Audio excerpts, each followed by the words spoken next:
শোণিতপুৰ জিলাৰ তেজপুৰৰ ৰঙামাটি সেনাছাউনীত এটি বিষাক্ত প্ৰজাতিৰ ৰাছেল ভাইপাৰ সাপ উদ্ধাৰ কৰা হয়। সৰ্প বিশেষজ্ঞ সৌৰভ বৰকটকীকে এই সাপবিধ উদ্ধাৰ কৰি বন বিভাগক গতাই গুৱাহাটীৰ চিৰিয়াখানাত ৰাখিবলৈ পৰামৰ্শ আগবঢ়ায়। উল্লেখ্য যে এইবাৰৰ সৈতে বৰকটকীয়ে শোণিতপুৰ জিলাত মুঠ 10টা ৰাছেল ভাইপাৰ সাপ উদ্ধাৰৰ লগত জড়িত হৈ পৰে।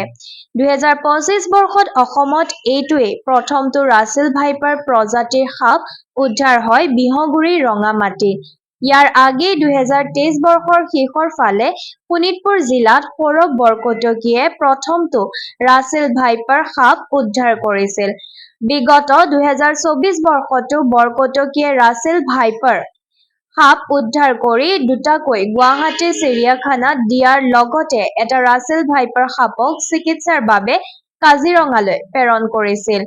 অসমৰ সৰ্ববৃহৎ সৰ্প উদ্ধাৰকাৰী দল হিচাপে পৰিচিত সৰ্পবান্ধৱ সৌৰভ বৰকটকী টীমৰ তথ্য মতে বৰ্তমানলৈকে শোণিতপুৰ জিলাত জীৱিত আৰু মৃত আটাইকেইটা ৰাছেল ভাইপাৰ সাপ বৰকটকীয়ে উদ্ধাৰ কৰিছে।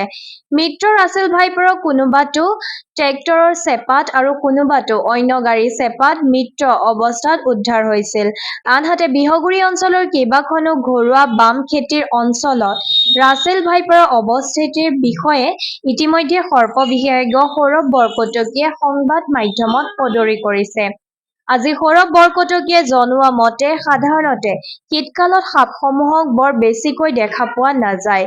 কিন্তু ৰাছেল ভাইপাৰ শীতকালতো সক্ৰিয় হৈ ভিন্ন ঠাইত বিচৰণ কৰি থকা দেখিবলৈ পোৱা যায়।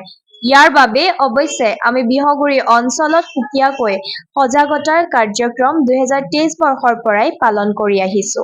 এইটো ৰঙামাটি বিহগুৰি পথাৰত পোৱা গ'ল আৰু ইয়াৰ আগতে মই 9টা সম্বেদ পাইছিলোঁ। এইটো 10 নম্বৰ। নতুন বছৰৰ প্ৰথম মাহতে জানুৱাৰী মাহতে ৰাছেল ভাইপাৰ পোৱাটোলৈ এটা চিন্তনীয় কাৰণেই হৈছে আৰু ই বহুত বিষাক্ত সাপ, এছিয়াৰ সৰ্ববৃহৎ বিষাক্ত সাপত পৰে ই।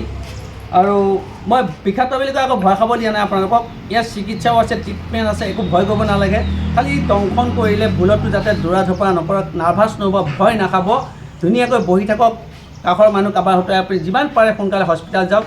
আৰু প্ৰত্যেকখন গভৰ্ণমেণ্ট হস্পিটেলতে এণ্টিভেনম আছে আৰু চৰকাৰী হস্পিটেলবিলাক এতিয়া দিয়া হৈছে, সেইকাৰণে ভয় কৰিবলৈ কথা নাই। আৰু এইটো মোৰ 10 নম্বৰত পৰিছে।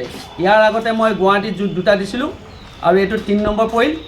আৰু তাৰ পাছত আপোনাৰ এটা কাজিৰঙাত পঠাইছিলোঁ, তাৰপিছত এটা ট্ৰেক্টৰৰ চকাত পৰিছিলে, এটা ৰাস্তাৰ 15 নেশ্যনেল হাইৱেত পাওঁতে মোৰ ঢুকাইছিলে, গাড়ী চেপিছিলে তেনেকৈ। আৰু মই যোৱাৰ আগতে 3টা পলাই গৈছিলে। সেইকাৰণে মই সকলোকে খালি এটাই অনুৰোধ, সাপটো দেখক, ভালকৈ চাওক। এইটো অজগৰ সাপৰ পোৱালি বুলি কিন্তু ধৰিবলৈ নাযাব। আমাৰ লগত এতিয়া ফৰেষ্টত আছে মালাকৰ কোৱা। এইটো আপোনালোকে এতিয়ালৈকে দুটা সাপ আমাৰ দুটা দিলোঁ কৰিলে।